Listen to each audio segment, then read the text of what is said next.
जिसमें पराजय निश्चित मानी जाती थी, उन्होंने अपनी त्वरा से, अपने रण कौशल से, रणनीति से और वीर साथियों की मदद से बाजीराव पेशवा ने कई हारे हुए युद्धों को जीत में परिवर्तित किया। और पालखेड़ की विजय को अगर कोई ध्यान से पढ़ेगा तो मालूम पड़ेगा कि निजाम के सामने यह विजय अकल्पनीय विजय थी। मगर जरा भी रुके बगैर, जरा भी थके बगैर,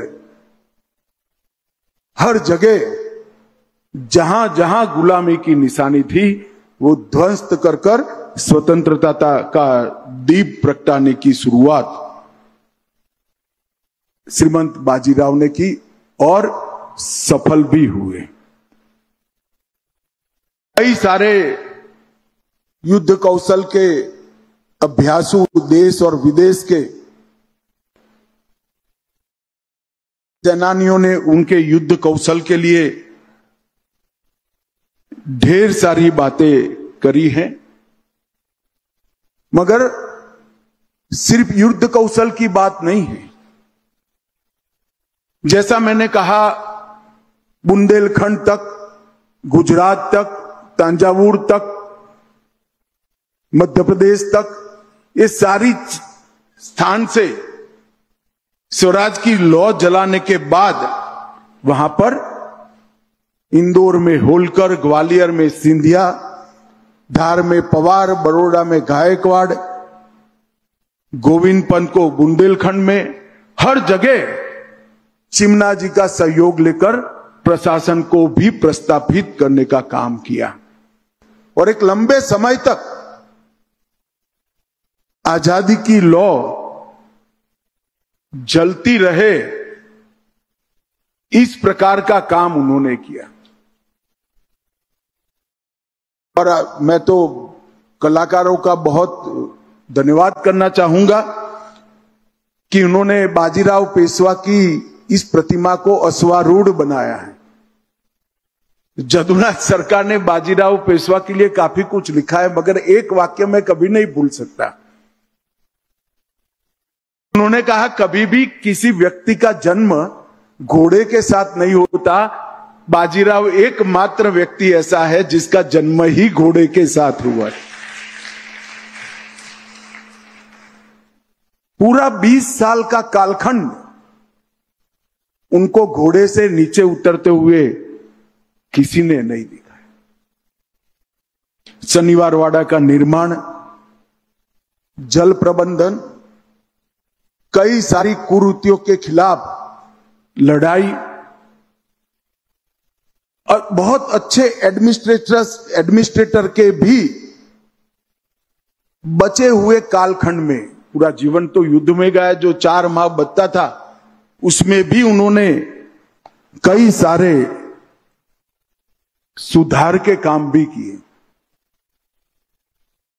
मित्रों, मैंने ढेर सारे ईस्वी सन 1500 के बाद हुए युद्धों को बहुत डिटेल पढ़ा है। मैंने कहीं पर भी ऐसी सेना का वर्णन नहीं सुना जिसमें एक सिपाही और 3 घोड़े की व्यवस्था थी। हर जगह पर घुड़सवार होते थे, एक घोड़ा और एक सिपाही। श्रीमंत बाजीराव की सेना में एक सिपाही पर 3 घोड़े होते थे। घोड़ा थकता था, आराम करता था, सिपाही आगे बढ़ता रहता था और आश्चर्यजनक रीत से बिजली की तरह दुश्मनों पे वो टूट पड़ते थे। उनकी त्वरा से अच्छे अच्छे पराजित हुए। मैं सोच ही नहीं सकता कितनी विकट परिस्थितियों में इतने फैले हुए मकड़ जाल को भेद कर एक के बाद एक 41 युद्धों में कोई कैसे सफलता प्राप्त करता है। कुछ लोग उनको ईश्वर दत्त सेनापति कहते हैं, कुछ लोग उनको अजिंक्य योद्धा कहते हैं, और कुछ लोग उनको शिव शिष्योत्तम बाजीराव पेशवा भी कहते हैं। कई सारे राजाओं ने प्रचंड युद्ध किए, विजय भी प्राप्त किए,